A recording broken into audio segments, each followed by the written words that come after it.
你會發覺更加靚啊！呢邊嘅景緻，全部都做咗小橋流水啊，基本上係可以做到一步一景緻啊！係啊，因為呢個發展商係正方地產啦，咁其實佢前身都係做園林出家嘅，所以我係 Cindy 啊。Hello，大家好，我係 Samantha。我哋嚟到南屏街口呢度咧，真係超多人啊，又大風樂，跟住咧你睇下呢度立立亂嘅，有冇呢種感覺？係啊係啊，所以我哋以前咧住南灣區咧，就最怕嚟到南屏呢個位置啊！你大家睇到啦，咩人都有，跟住車啊人啊都係亂咁嚟嘅。係啊，而且呢度咧好鬼難停車㗎。咁而家咧政府啊，南屏政府咧就投資咗2.6個億咧，要將呢個南屏街口呢一片啊要拆咗佢，要重建㗎喎。咁佢成個改造嘅項目咧，佔地係6838平方米嘅，總建面咧係1.4萬平方米嘅。樓下咧地下負一層咧就規劃咗做300個停車位嘅，因為南屏街口呢一邊嘅停車位係非常之緊張㗎。咁地面嘅話咧就係做呢個文旅街區㗎。其實咧就同我哋嘅北山大院啊係相互輝映咧，都係做呢一種文化街區㗎。咁以後咧呢度咧就係一個好大嘅一個步行街嚟㗎。咁同時咧亦會修葺容紅故居啦、真言學社等等呢一啲區域㗎。咁佢對南灣首府有冇影響咧？我哋而家翻南灣首府嗰度去睇下佢呢個配套完善咗之後，對佢嘅樓價有冇實質上嘅影響？咁我哋而家翻南灣首府嘅 Samantha， 咁南灣咧對於你嚟講咧，南灣係邊個地域咧？好多人都話南灣首府都係唔屬於南灣嘅喎。係嗱，Cindy 咧，我就住喺南灣呢一度個片區咧，都差10幾20年㗎啦。咁我係從2009年啦，咁我自己定居呢個位置之後咧，就一直生活到係早2-3年。咁我就買咗另一個新區啦。咁究竟我對呢個區域咧，其實係相當之了解嘅。咁我大致上同你講一講啦。嗱，傳統我哋嘅南灣新城咧，當年嚟計咧，呢個地域係包括呢個華發新城啦。咁大家所熟悉嘅呢個華發商都啦，係啦，呢個華發商都啦。咁呢個片區亦都係好龐大嘅。咁當年係由03年啦，一直發展到商都呢度15年開業咧，其實10幾年成個社區係好成熟嘅。咁同埋呢一個咧就中信紅樹灣啦，亦都係豪宅嘅標配啦。咁跟住咧呢度係華策啦，華策南灣華策嘅。咁其實呢個片區入邊就形成一個新嘅豪宅嘅標配嘅示範區嚟嘅。即係我哋嘅前山河一帶咧，就成為咗新嘅一個富人區啦。但係呢個富人區發展嘅時間都好長咯喎。係啊，從07年嗰時候咧，中信紅樹灣攞緊地價係當年嘅7000蚊地價咧係轟動全城嘅，而且係樓價從破萬嘅，佢去到最高峰係買到4萬左右到咧嗰個均價啦。而新城呢一度咧，亦都集合咗好多本地嘅一個叫做中產啊，同埋富人新區嚟嘅。係啊。咁以前咧就吉大咧就相對嚟講啦，好多富人集中住吉大㗎啦。咁因為吉大其實最早發展嗰個城市嘅新區嗰個老城區啦，咁好多人就會慢慢咁向呢邊轉移啦。咁所以形成咗一個新嘅南灣新區啦。你覺得點解南灣會成為富人區嘅咧？最重要係乜嘢咧？第一個咧嗱。你首先見到佢地理位置啦，咁佢係依河而建啦，成個都係河邊嘅新景觀。咁尤其是中信紅樹灣啲大積咧，係非常之開闊嘅，都係睇河景嘅。係啦，呢度有個白石橋做得非常之靚嘅。咁首先好多人好中意睇景觀比較靚啦，成個河景都係重新再打造嘅。咁所以成個區域嚟俾人嘅感覺咧係好舒適，好適合居住嘅。咁第二個咧就係。咁呢個區域係全新嘅，咁包括03年咧，其實當時嘅本地人都唔係咁認可呢個新城嘅，咁變到佢，因為佢都要一個城市發展都需要時間嘅，咁到後期咁華發商都呢度真正開業啦，呢個小區嘅成個片區嘅成熟度咧就達至高峰啦，係啦，咁而家咧就因為政府亦都想打造個南屏同埋灣仔嘅新片區。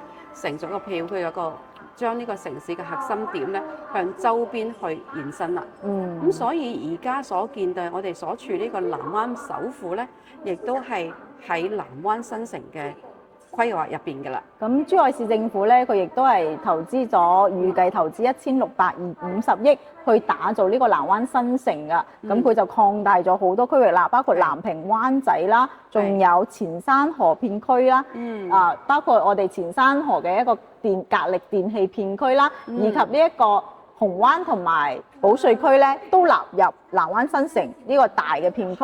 佢要打造嘅就係珠海第2個行政中心啊！所以嘅話咧，而家嘅南灣咧已經同以前嘅南灣嘅概念係唔一樣噶啦。咁點解要去做呢一個片區咧？首先呢個片區嘅地理位置係好好噶。咁我哋講翻啦，佢其實翻港珠澳大橋嘅時間係好快㗎，基本上係10零分鐘、12分鐘左右咧，就可以上到港珠澳大橋噶啦。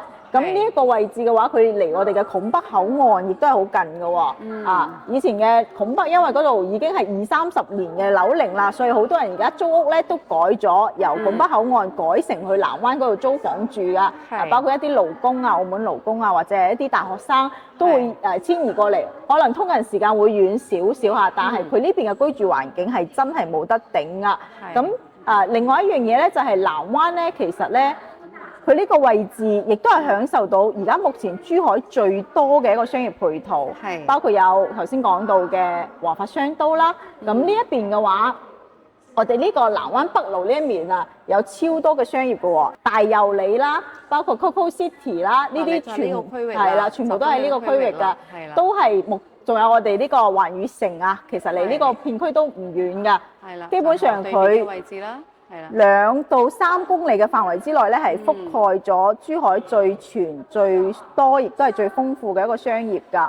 咁我哋而家南屏街口拆遷啦，我哋頭先都講咗南屏街口呢邊拆遷。咁呢度拆遷嘅話咧，佢主要就係打造呢啲文旅街區嘅，同我哋呢個北山大院係互相輝映啊。所以嘅話，我覺得南灣咧，佢雖然過咗10幾20年，但係佢依然有佢嘅一個文化底蘊喺入邊嘅，而且嘅話，佢呢啲好似前山河呢啲淡水嘅江河呢啲資源係非常之稀缺㗎。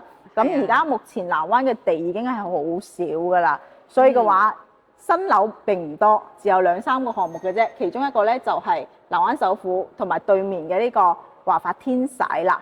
係啊，所以咧嗱，而家政府咧投入咁多錢啦，咁以我最早居住嘅感受咧，以前我係好驚走過咗南屏街口嘅，因為嗰個地段俾我感覺咧，第一個車入咗珠海大道之後咧，想掉頭咧，差唔多有時去到嗰個叫做珠海大橋，係南灣立交嗰個位先可以掉頭。我哋可以喺呢度就可以睇到好清晰啦。呢條咧就係珠海大道啊嘛，咁我哋以前要去到前邊呢個。再前再前到差唔多去到嗰個紅灣立交嗰個位置，再掉頭翻嚟嘅，所以咧就係好驚行錯路噶。咁亦都係大大咁樣增加咗我哋嘅時間成本，尤其是揸車。係啊，好煩噶嘛，要去到咁遠掉頭。咁而家咧，南灣首府佢要做呢個樓盤嘅時候咧，佢亦都係通咗呢一條路噶，直接喺門口。解決咗掉頭嘅問題啊！係啦，門口咧直接就有一個掉頭位啦。咁到時咧，我哋喺市區，尤其是你港珠澳大橋落嚟嘅話咧，20分鐘咧就可以翻到南灣首府噶啦。咁我哋可以睇到咧，其實佢做呢個樓盤唔單止做呢個樓盤嘅正方，佢亦都係做咗好多嘢㗎。佢起咗珠海大道嘅一個互通立交喺呢個位置，我哋直接穿過黑白面將軍山隧道咧，10分鐘咧就可以去到橫琴噶啦。咁呢度咧行香海高速，亦都係可以接駁翻我哋造貝呢一邊嘅，呢一邊咧就係連接西區嘅，所以南灣呢個位置無論時代點變遷，佢個地理位置就喺呢一度啦。其實佢係將來會成為一個市區嘅核心地段嚟嘅，因為佢無論通往邊度，佢都係重要嘅交通樞紐。就算你翻香港又好，往西邊走又好，或者翻老城區都好，呢個係一個最核心嘅地段嚟嘅。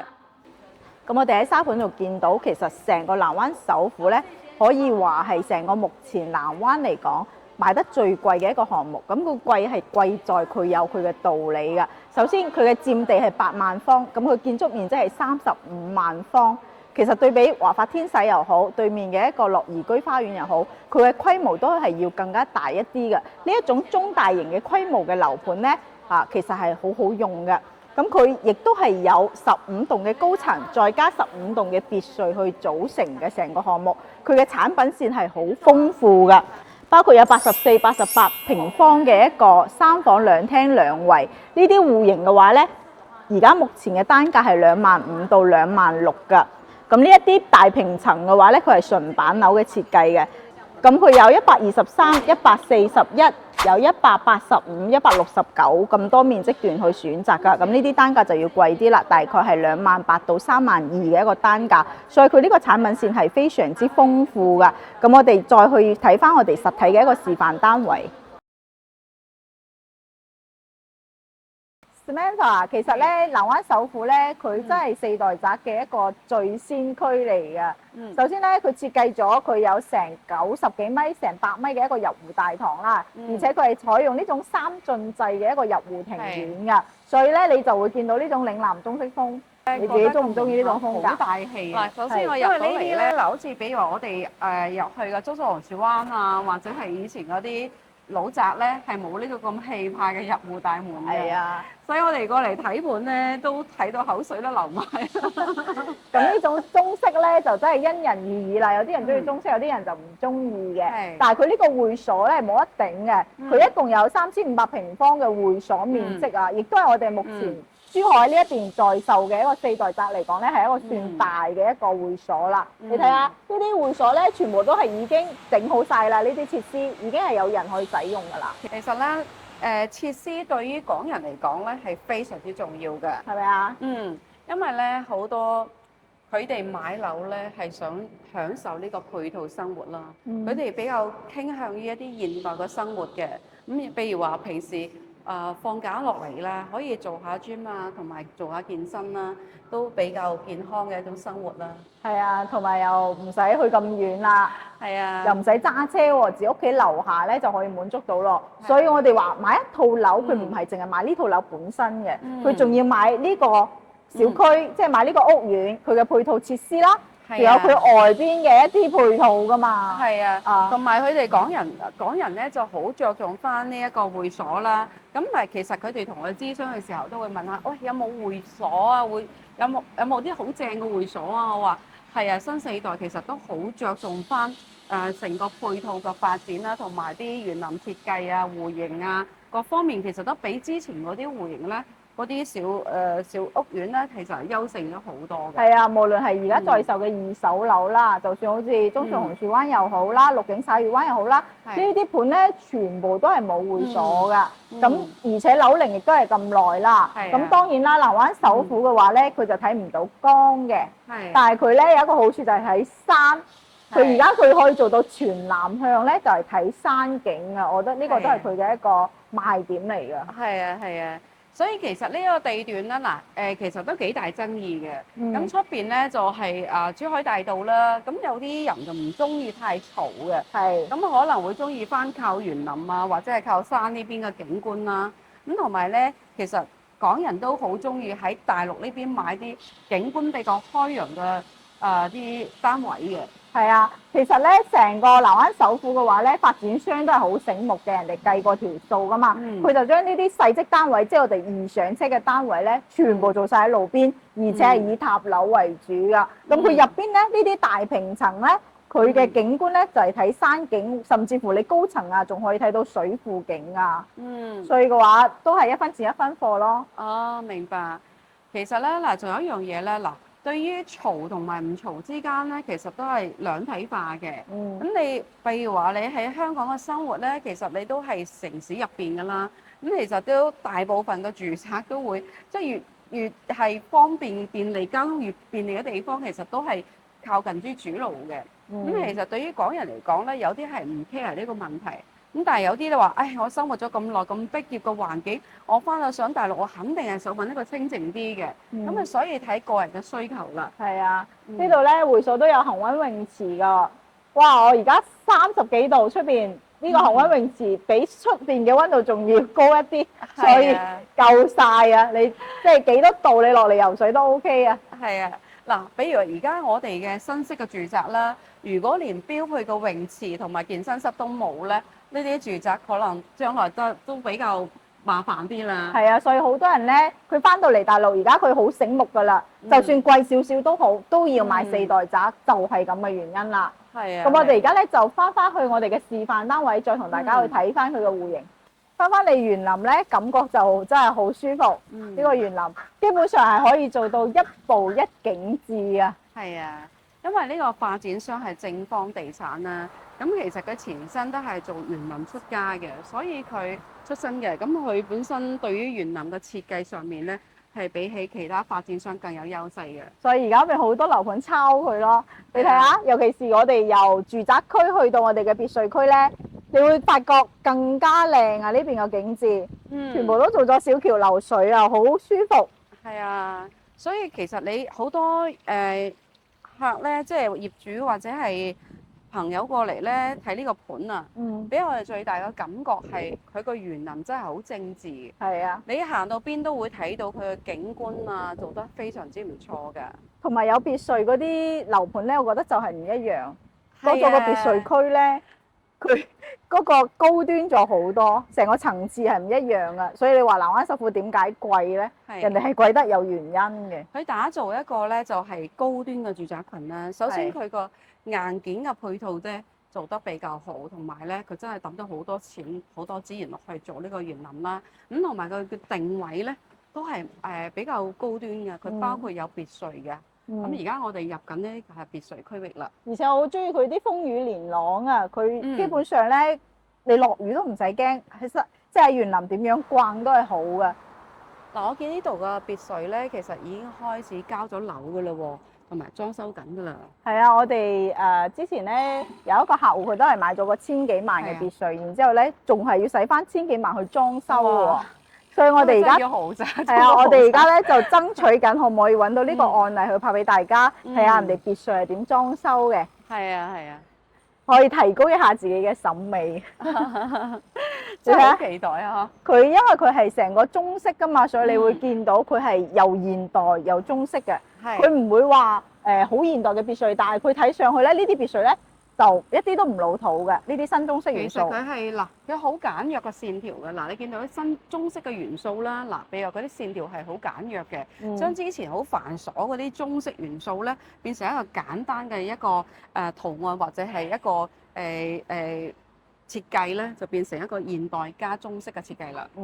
同埋南灣首富咧，佢唔單止做咗好多頭先我哋講嘅交通路線啦，咁佢自身嘅產品做得好好，同樣地佢周邊嘅配套都喺度完善緊喎，包括我哋隔離呢個滑雪場啦，係咪都起咗一個啦，係配套翻呢度噶嘛。咁呢一邊咧仲有個山體公園喎，哇，好靚喎！哇，你睇下，而家接近黃昏嘅時候，你去睇到，哇！平時帶住狗仔貓仔喺度散步，係咪好舒服？係啊係啊係啊！喂，聽講後邊係一個水庫嚟喎，你有冇睇到佢最靚嗰個景色啊？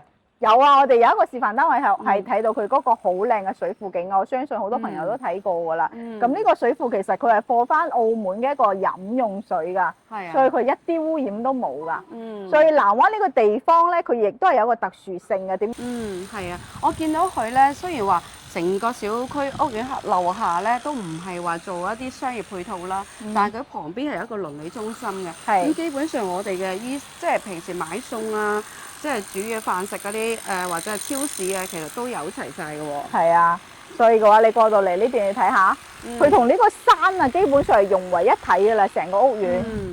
呢啲就係稀缺資源咯。嗱，而家我哋睇到呢一座咧，直情望到成個山景，同埋高層嚟講望埋呢個水庫嘅喎。係啊，所以9座咧，亦都係相當之受歡迎噶，因為佢係離山最近嘅一棟高層住宅嚟噶。除咗別墅之外，離山最近咧就係9棟啦。喂，聽講9棟咧有個戶型都好正嘅喎，Cindy。係啊，我哋上去睇下。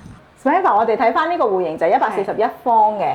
佢真係4代宅先有咁靚仔嘅啫，你睇下呢個係獨門獨戶嘅。嗱，我最中意咧，而家新世代嗰啲住宅咧係獨門獨戶，或者係話單獨一個門口咧，即係唔會2戶咧挨埋一齊啊！所以如果鄰居放晒啲嘢出嚟，你又好煩。喂，有時間唔中兩公婆嘈交，唔通隔離都聽晒咩？所以而家呢個私隱性咧真係非常之高嘅。同埋我好中意呢個位置咧，雖然呢個位置成幾多有幾多平方度啊？有80-90尺㗎。啊，90尺。哇！咁其實咧呢度可以做晒成面嘅鞋櫃啦。係啊。你知道如果係女主人或者女士們咧買鞋其實幾多都唔夠嘅。係啊。好正啊！你放200對鞋放得落。係啊，所以呢度入嚟。呢度唔夠用，呢度仲可以用埋。嗱，就呢個位置咧，係啊，呢個位置都係你自己㗎，冇人入嚟㗎嘛。非常之正，你睇入到呢個成個空間啊，都係即係你自己擁有嘅。好方正啊，同埋呢個位係啊，係完全真係贈送俾你嘅。140幾方啦，即係我哋講緊1500、1600尺到唔夠1600尺到啦。你睇到做好到做到成2000尺單位嗰種效果。係啊，你睇個廳，哇，南北通嘅。呢啲就係4代閘。4代閘咧最明顯嘅標準啊嚇，將呢個廚房、餐廳、客廳一體化設計。係啊，成個空間係非常之開闊嘅。呢度本身有間房嘅，咁而家咧就剝咗埲牆，咁成個空間延伸性就好好啦。咁如果你即係需要呢個空間，你都可以唔剝嘅，保留翻。但係佢嘅房係足夠多噶啦，入戶嘅位置咧都有一間房嘅喎，呢間客房。係啊，好方正嘅，同埋呢度咧都係有80-90尺㗎。啊呢個位。其實每一間房咧，佢個都比較闊落啦。咁你無論做功能房啊，譬如話我哋嘅客房啊，或者係一個書房啊，其實都可以嘅。係啊。同埋你睇翻啦，其實九棟真係好靚仔㗎。九棟咧係好近山㗎，同埋佢而家整緊山體公園啊嘛。到時咧呢度超靚㗎啦，因為你別墅區嚟㗎，我哋隔離，即係話買呢一棟嘅話，享受嘅係同別墅區一樣嘅景觀。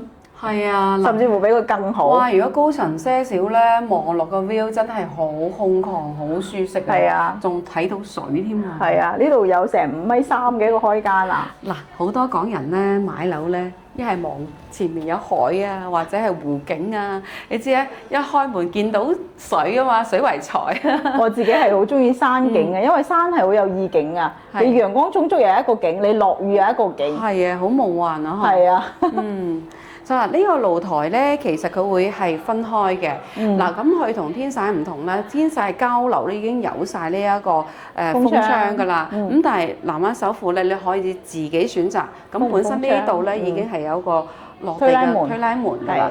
係啦。咁呢邊咧，佢呢個露台咧就係一個生活露台嚟嘅。你可以唔駁呢一邊，因為呢一邊嘅話景觀面就冇咁靚啦。咁做晾曬咧就最好嘅。呢個位嗱，呢度其實個 view 都還可以喎，望到園林啦。嗱，咁啊其實都可以作為呢度啦，就可以做個乾衣機，或者如果香港嘅朋友咧可能會中意一個洗衣機啦，跟住乾衣機嘅咁成組落嚟，咁留翻一個細細地嘅洗手台啦。咁其實都已經好好用㗎啦，夠晒啦，攞嚟做晾曬。係啊，咁呢個餐廳位咧，嗱呢度睇到咧就係放6人位嘅。我哋放8人位都係夠嘅呢個。嗱，平時咧，如果一家幾口落外食飯咧，個空間感都好大好大嘅。咁同埋咧，嗱，如果你平時中意煮嘢食，退咗休之後咧，呢一個廚房 U 型嘅廚房咧係非常之實用嘅。咁好多客咧睇中呢一個廚房，佢隔呢啲全部都交樓標準嚟嘅，唔使整㗎啦。好中意呢個中島台，非常之好啊！我哋再入嚟睇下佢啲房啊。呢間房咧亦都係山景啊！咁我哋南灣首富呢一棟咧係做得好好嘅，呢一座9座嘅話咧，佢亦都可以做到朝南睇山景嘅喎。呢度咧可以放 queen size 嘅床係得㗎，我覺得。呢間客房都非常之大咧，即係同其他啲140幾方嘅主人房嘅面積一樣，但係佢呢度咧只係客房咋。我哋再睇下佢洗手間。好啊。呢啲係咪標配嘅咧？呢啲全部都係交樓標準嚟嘅。如果交樓標準咧，呢個淋浴房咧就其實真係好正。OK 吧？用料好靚啊，係咪啊？好細緻啊！我好中意啲。首富啲膠標唔使擔心。係啊，真係會再 high 卡一個 level 喎。所以貴啲咧都係值得嘅。咁呢間房咧就係睇翻園景啦，佢景觀相對冇咁好，但係佢個空間使用咧都係好足夠嘅。嗱呢度可以做所有嘢，我覺得參照翻呢啲窗台嘅設計幾好，唔嘥窗台又有用。係啊係啊。嗱，如果你要將呢個主人房同埋呢度咁打通，其實都照道理係應該可以嘅。做一個衣帽間。係啦，衣帽間咁你想，如果想將來改建咧，其實喺呢度加埋一個門口改建入嚟，呢個成個區域都可以做一個主人房。成個行政套房咁大喎。係啊。哇！你睇下4代宅嘅標配啊！哇，曲斜型個大飄窗啊！係啊，如果呢個位唔做衣櫃，你真係睇下大到不得了啊！呢個採光面。係啊，其實咧我又幾中意佢呢個 design 嘅。首先咧，嗰個洗手間咧係冇對住床嘅，係啦。好多嘅香港朋友咧都唔中意洗手間門對住張床嘅。哦，係，所以呢個空間 design 咧就啱晒佢哋啦。其實呢個位可以做2洗手盆都得。呢個位，雙洗手盆咯，係啊！而家141平方啊嘛，係咪？即係1500尺單位左右到啦。其實而家係去到4房咯喎。咁我哋而家同大家總結翻佢嘅一個優缺點啦。Samantha，你覺得南灣首富最大嘅優點係乜嘢咧？整體嘅質素高咯，即係俾我感覺到一個豪宅嘅感覺。但係佢個面積段咧，有細嘅面積，有到大嘅面積都有喎，即係嘅產品個可選擇性咧就比較大嘅。咁同埋咧，成個園林咧真係好有特色嘅，即係中意中式嘅朋友啊，呢個新中式嘅朋友就好中意，就好似建發嘅璽園一樣。其實亦都好多香港人買嗰度㗎，嗰度係當時開盤咧，亦都係港人瘋狂搶嘅一個樓盤嚟嘅，因為佢個中式園林打造得非常之靚。如果相比之下咧，而家呢個正灣首富呢度咧，即係南灣首富呢度會比佢做得更加之出色嘅。咁無論係品質定係佢嘅一個即係景觀面啦，都好稀缺啦。你諗下，南灣市區呢啲地方喎，有山景喎，仲要係咁近山嘅，而且可以做到全南向睇山景喎。我覺得佢呢個都係佢嘅稀缺性嚟㗎。咁當然啦，佢亦都係有缺點嘅。佢缺點咧就係佢會稍微貴一啲啦。你諗下，佢比對面嘅華發天使要貴成3000蚊一個平方嘅。咁呢溢價嘅呢3000蚊，你又覺得值唔值得嘅咧？因為點講咧？佢始終佢個品質喺度，佢嘅樓盤規模比較大，而且佢嘅收樓時間又會早啲，而且佢有現樓嘅，咁佢價錢貴啲咧，我覺得都係合理嘅。其實買樓咧，最緊要啱心水咯。其實你話再遲啲、早啲，對於即係香港朋友嚟講，佢準備計劃退休而未退休啲朋友嚟講咧，其實唔緊要嘅。但係最主要係眼緣咯，係嘛？因為有啲人中意現代風啲嘅，可能會揀天璽啦。咁有啲又會中意園林特色啲嘅，俾人感覺有啲寧靜，同埋有啲文化底蘊嘅，咁就中意南灣首富啦。咁南灣首富咧，佢亦都有個硬傷嘅，就係佢比較臨近呢個珠海大道啦。所以如果你買近路邊嘅話咧，因為佢車流量好大啊。珠海大道係貫穿珠海東城同西城嘅一條主幹道嚟嘅。你諗下，佢每日嘅車流量係非常之大。咁你近路邊嘅話咧，你就一定會避免唔到佢嘈雜嘅呢個問題啦。係啊，係啊，所以呢兩個咧，亦都係南灣首富佢最大嘅一個缺點咯。如果你係接受到呢個缺點嘅話，其實你不妨過嚟睇一睇呢一個咁高品質嘅樓盤。咁我哋今期節目就到呢度啦，我哋下期再見，拜拜。